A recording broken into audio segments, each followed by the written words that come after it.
Hi everyone, I'm Sarah from Justice for Education, and today I have the honor to be with Akash.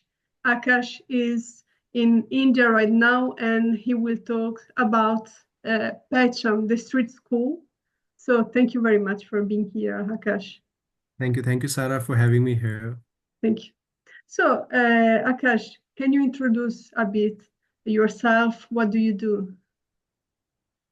So I'm a working professional. I am a marketing professional for last almost 10, 11 years. Okay. So I'm an engineer by education, and I have been working in the field of marketing for last 10, 11 years. And in my part time on weekends, I run a small school that educates the underprivileged students residing in various slums in Delhi, and we teach them. So currently, we teach over 1,600 students Wow. across 10 different locations all over Delhi. It's really interesting. Why did you decide to like dedicate in education? What made you do this? So I have been participating in various social work activities, from environment to corruption, uh, to there are different things that you do, right? You feed somebody, you give money, food, clothes, whatever. So after working for a few years, I realized that whatever you do, whatever social work you do, the moment you stop contributing, the whole initiative ends. The whole Yeah, impact that you're trying to create, it ends. In terms of education, if you're educating somebody, uh, till the time that person is alive, this the knowledge that you have shared will always help them. It will grow with them. It will make them a person better. So there's no better social work than education that will stay even if you stop teaching someday, right? The knowledge that you have shared, for example, we all have been in schools. Once we are out of school, the learning is still in us. yes, And so that's yes. how powerful education is, and that's the reason we have been focusing on education for almost last 10 years now. Okay. So how was the start of the school? Has it been So just difficult? yeah, so we were a few friends, and we thought of again out of like after trying a lot of social work activities, we decided let's do something that can bring a change. So now we Yeah. can't change the world as an individual, but we can always change the world for one person. So we started off with a very small group of 5 students, and we started teaching them. We used to go to these slum every weekend, and from 5 to 10 to 15 to 50, it has been a journey of 10 years now. There's every weekend we have new people joining our team. We have new students enrolling at our centers, and the number now is almost 1,600, more than 1,600. It's a lot. Yes. And you enter in slums. How does it work? So we enter the slum, we identify some common spaces wherein we can Okay. set up a school, we can invite students, we can invite volunteers, and these are fixed locations. So every slum has some community spaces where you get some space to, be at. So that's where we invite all the students, and these are all fixed locations. So every student knows that, okay, every weekend this time, there's a group of 50, 60 volunteers. They'll come and they'll be teaching everybody who wants to learn. And this is not just limited to children, but even adults. If they want to learn something, they can come and they Well, can learn. okay. Did you feel some resistance at the beginning while you were entering in the slum? Initially, there was no resistance as such, but yeah, the environment is completely different, right? So you take time to adopt with the locality, with the way Yeah. people treat you, with the way people talk to you, the way the environment is. There's a lot of things you need to set up before inviting people. So that initial adjustment took us some time, but it was a great experience. Yes, I believe you. I think it's a really strong experience. Maybe there are a lot of contrasts.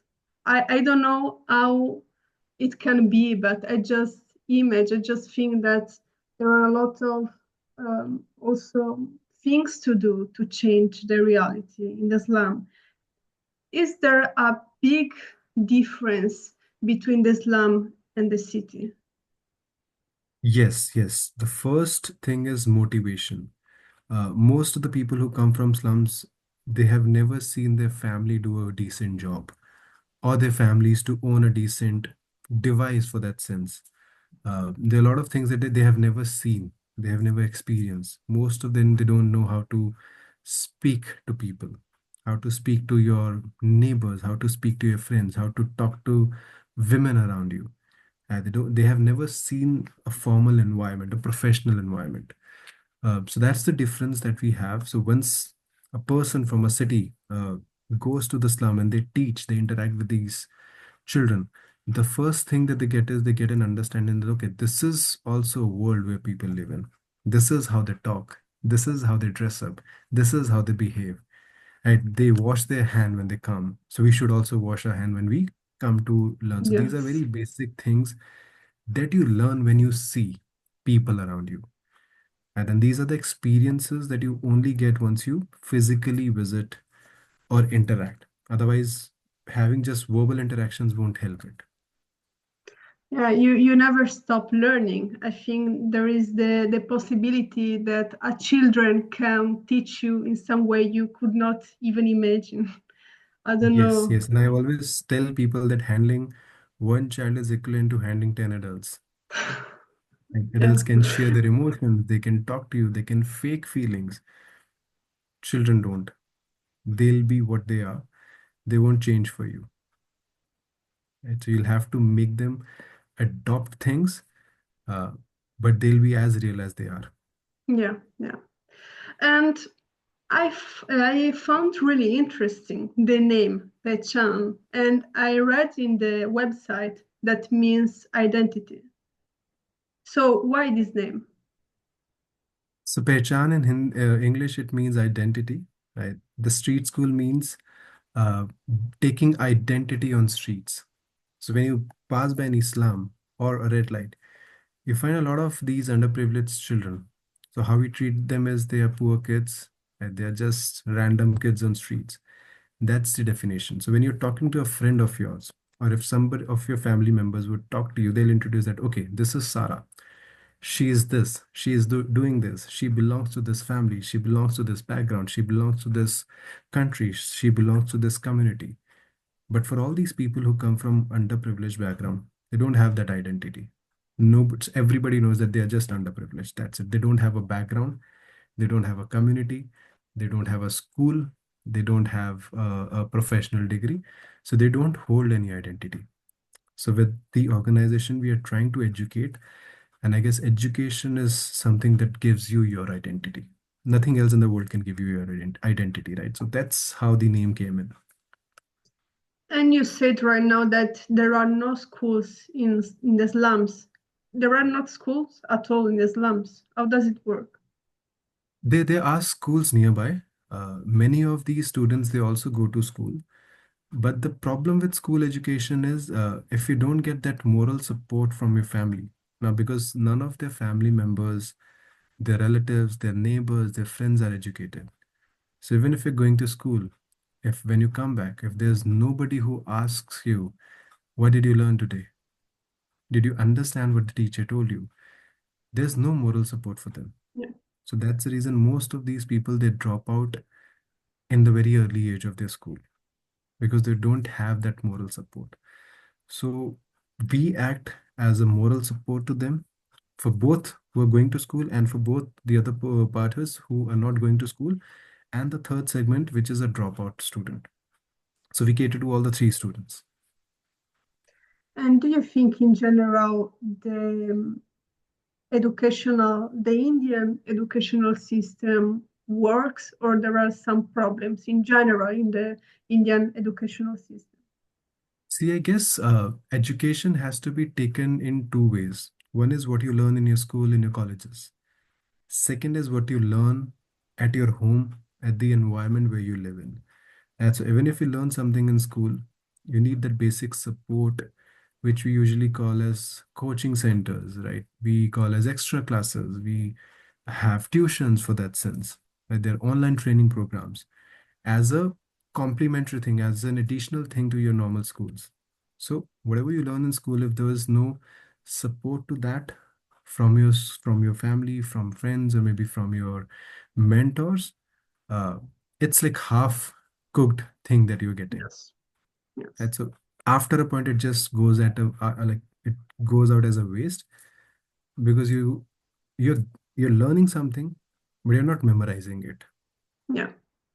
Right. So that's the problem. That's the gap. So we can't tell that education system is like that.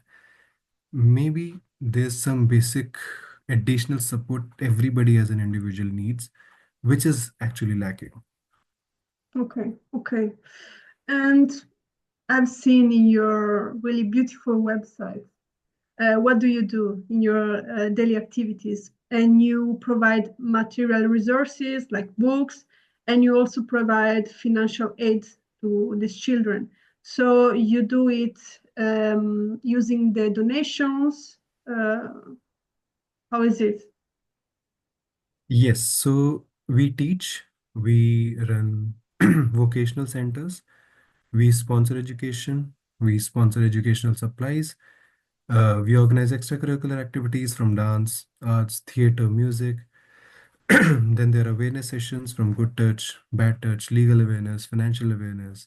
Then there are psychology sessions, there are health camp, dental checkup. So we collaborate with different organizations to Okay. provide all these activities. Right? So there could be a hospital which can organize a free health camp. There could be a mental health group who can organize psychology sessions for all these students.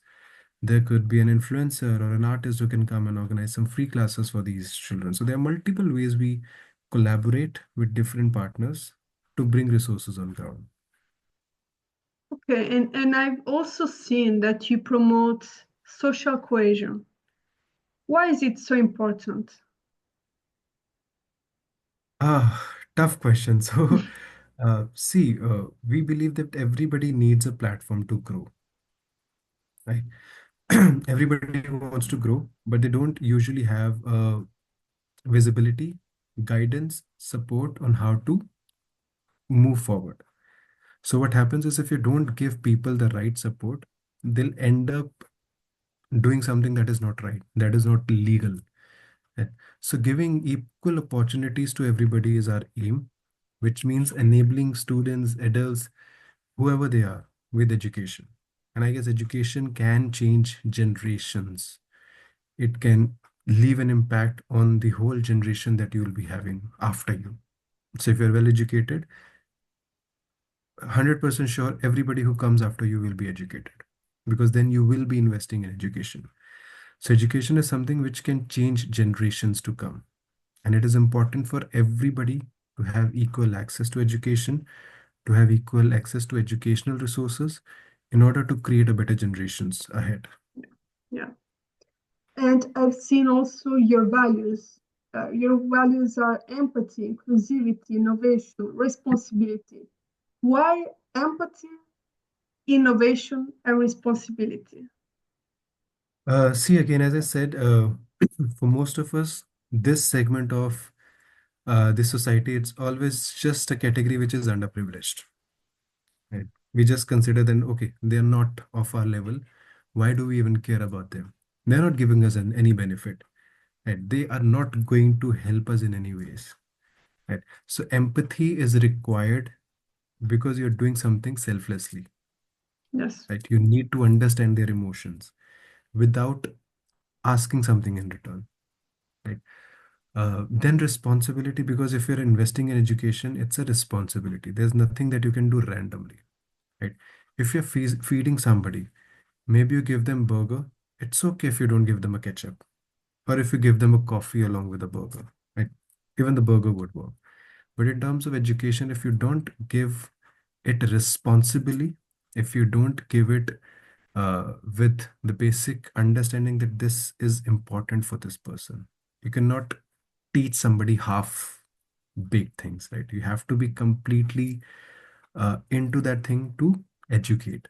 So that's why we take this as a responsibility that if you're teaching someone, this is not just a random act that you can done it 50%, 40%. If you're teaching, take a responsibility of that particular child, of that particular person, and give you 100%.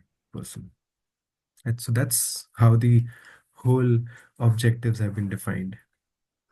I think that the major work is not just about education, it's about giving voice to these people that society ignores in a certain sense, isn't it? Yes, You change exactly. their perception of themselves, because maybe Yes. they are not used to that people like see them.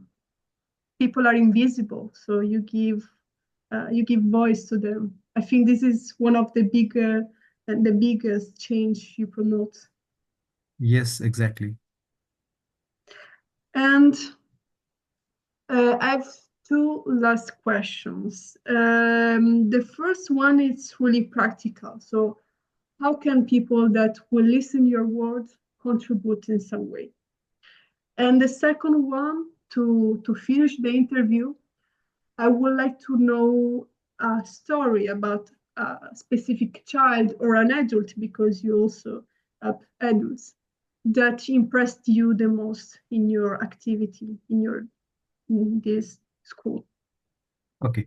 So for an individual, as I said, I guess we all want to do some social work, right? Everybody wants to do something good for the society.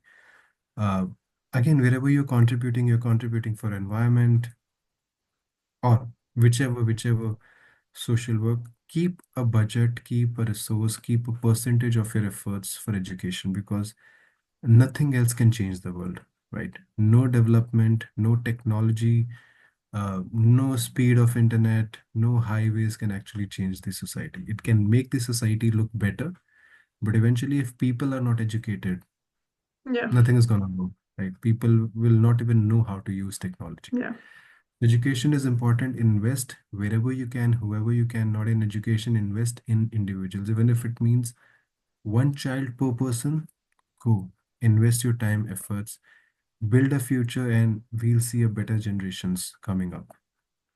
Right. And for stories, there's so many stories. It's been almost 10 years now. We have seen there's so many students who have now. So we had this student who was the first in his entire family uh, to appear for 12th. So in India, we have 12th standard. Right. After high school, you do 11th class and 10th class before you get a college admission. okay. So 12th is supposed to be uh, the marks that you get in your 12th class, you get admission in a college accordingly. So this person is the first one who passed his 12th class exams. He scored 86% in the exam. And if you have heard about Delhi universities, it is one of the top universities in India. He got admission in the university and he cracked this. He's the first in his entire slum to get admission Well, in a university, which is a national university, and he is now appearing for his first semester exams. what he is studying? He's studying economics. Well, he will have a bright future, of Yes, and course. there's so many students who we see they have started going to colleges. Some of them have started working now. There's so many opportunities wherein people have learned skills from sketching to playing guitar to singing to dancing. There's so many extracurricular activities students are learning. Uh, and in the normal life, in their family and their friends, there's nobody who even knows about any of these skills. Right? But they are learning once they come to the center. They have so many volunteers who are guiding them. And I guess that learning is actually building a personality in them. Yes, yes, of course. Well, Akash, thank you very much for your words. This interview was really enriching, and there are a lot of points of things that we can reflect on. So again, thank you. I think you are doing an amazing work. You are transforming a lot of lives in the slums. So just continue like this. You are really making society and the world better. Thank you. Thank you, Sarah, for your time. Thank you. And best wishes to you too. Hopefully, whenever you're around in India or Delhi, Sure, sure. we'd love to take you to our centers and make you meet all our students. Thank you. Thank you. So Okay. thank you, all of you, for having watched this interview, and we will meet in the next one. Bye.